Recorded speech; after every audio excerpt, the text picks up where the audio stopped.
Hi there, welcome back. So when I was notified of needing to remove all of my items from the basement, that's my shop and that's the bulk of my storage, it was due to asbestos abatement. The asbestos had been there always. There was no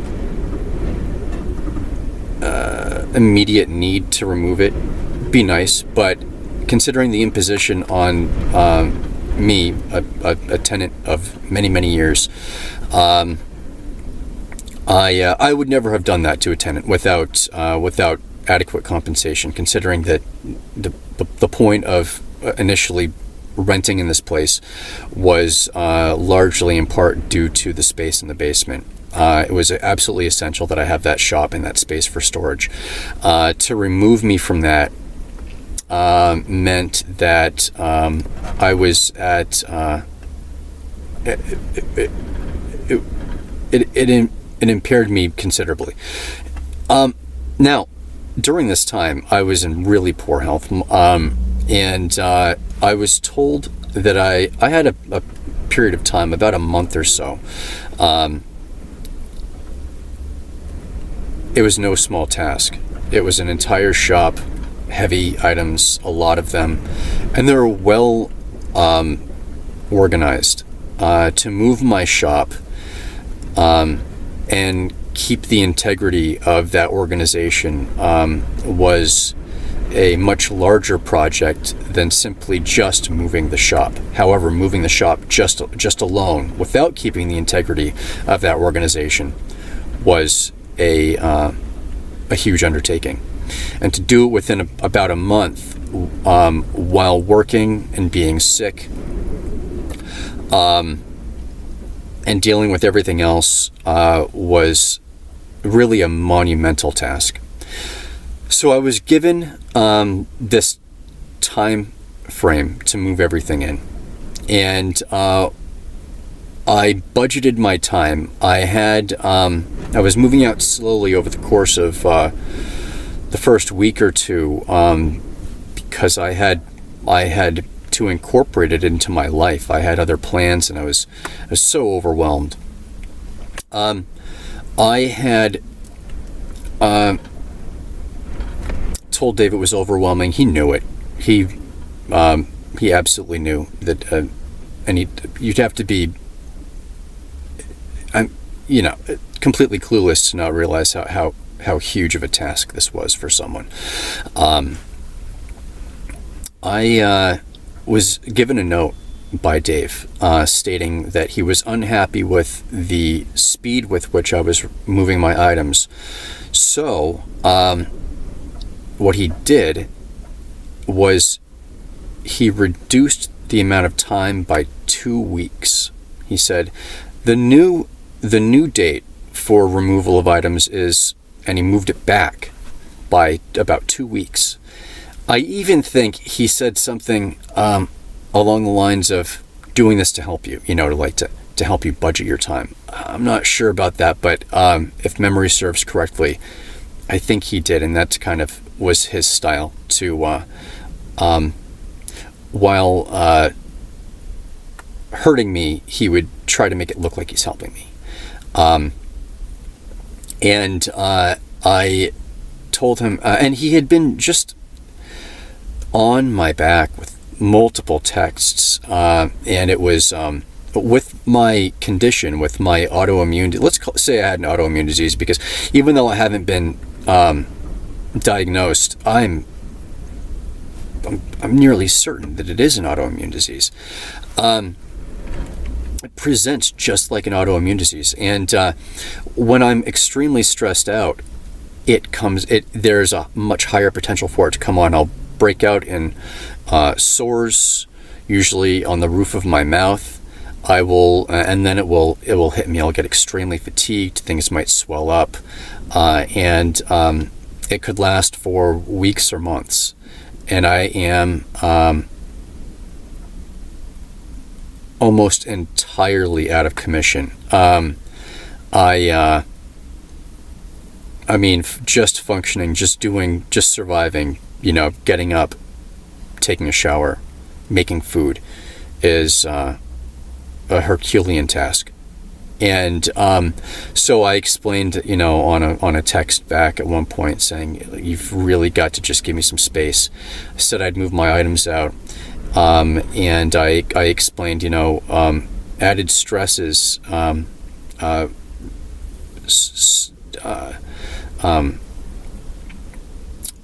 will generally make my autoimmune disease flare up. And he was not receptive to that at all. He sent back a snarky email or text back.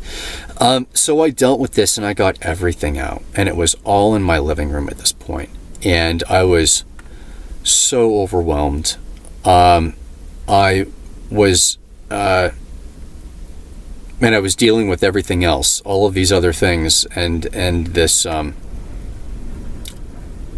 this dizziness and these trying to hide these repetitive actions, which would take hours out of my day. I mean, it was becoming a massive problem. It was just it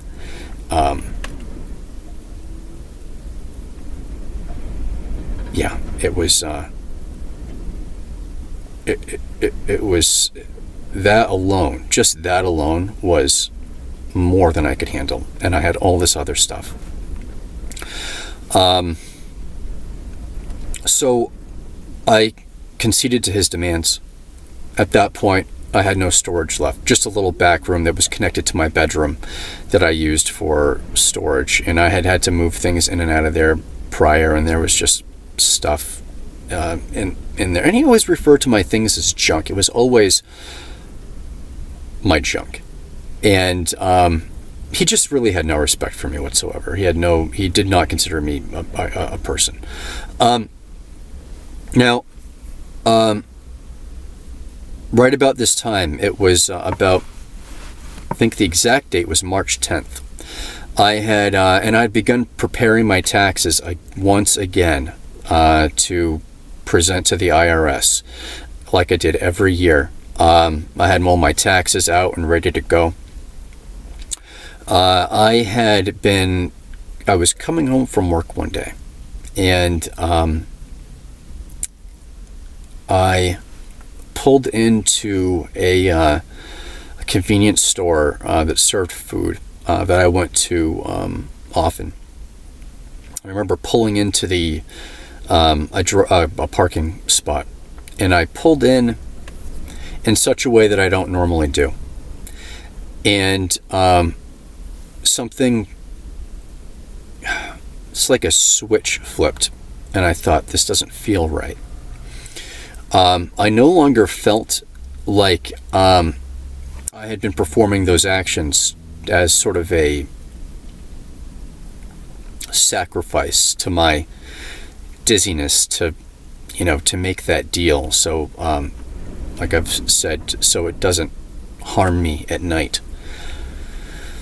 And, but this was different. When I pulled into that space that way, I couldn't stop thinking about it. I left to go home, and all night I thought about this until I went to bed. I couldn't sleep. I didn't sleep the entire night. My heart was pounding. The entire time my heart was almost visibly pounding out of my chest, a deep thumping, pounding sensation, and I couldn't stop it. And I thought maybe the only way to stop this is to go back and park my truck the way I normally would. And it was about 5 o'clock in the morning at this point. I hadn't slept a wink. And this is the first time I'd ever encountered this. This was the beginning of OCD. This was a full-blown, severe OCD event. So on my way to work, because it was early enough, I needed to it was about an hour before I'd get up. I got up, and I drove to the store, parked the way I normally would. I went inside and I grabbed something out of the store, and left and came back to my apartment, got ready for work, went to work, and the whole day I was hoping that it would satisfy something to stop that sensation, because it wouldn't let me sleep. When I got back home, it had worked. But this would be the beginning of this unstoppable force of OCD, and the things that I had to do with this OCD, the rituals that they're called rituals. I started doing a lot of research on OCD. I spent hours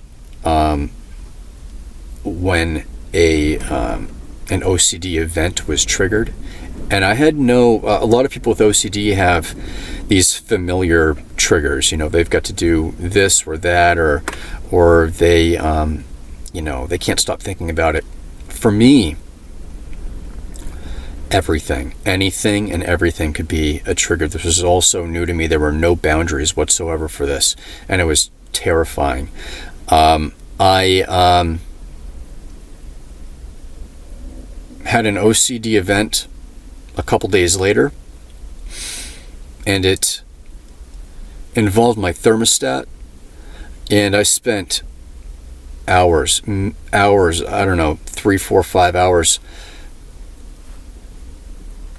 doing all of these repetitive motions to get to my thermostat and do it the right way, whatever that means. And I eventually, I couldn't do it. I was so cold. It was wintertime, and I was so cold because I had to do these motions in my unclothed, because that's how the OCD event began. I was, it was like at night right before I was going to go to bed, and I was unclothed, and in order to satisfy this in my mind, I had to stay unclothed, and I was getting so cold. I was shivering, and I just couldn't get it right. I couldn't do it the right way. And I eventually, I had a Valium that a neighbor of mine, had a Valium that I had been holding on to for a long time. And I took it, and it allowed me to, it knocked me out a bit, just for an hour or two, but enough time to kind of clear the cobwebs in my mind, so that I was able to perform that ritual the right way. I think I performed it once or twice after waking up, and I did it properly, and it involved like 20 or 30 steps, just a ridiculous amount of things to do and get each and every single one right. This was unbearable. This was not sustainable. I was terrified by the prospect of having to live. Like I couldn't live through it. It was going to kill me. So this was the beginning of my battle with this new just monster, this OCD. I'm not going to talk about the OCD much. I really don't like to. I have had to hold on to this for the past 2.5 years, or 3 years since it happened. 3 years since it happened. Almost exactly. What is it? It's February 12th, or it's February 14th. It'll be 3 years in just under a month that this began. I'm going to stop the video here, and I will get into how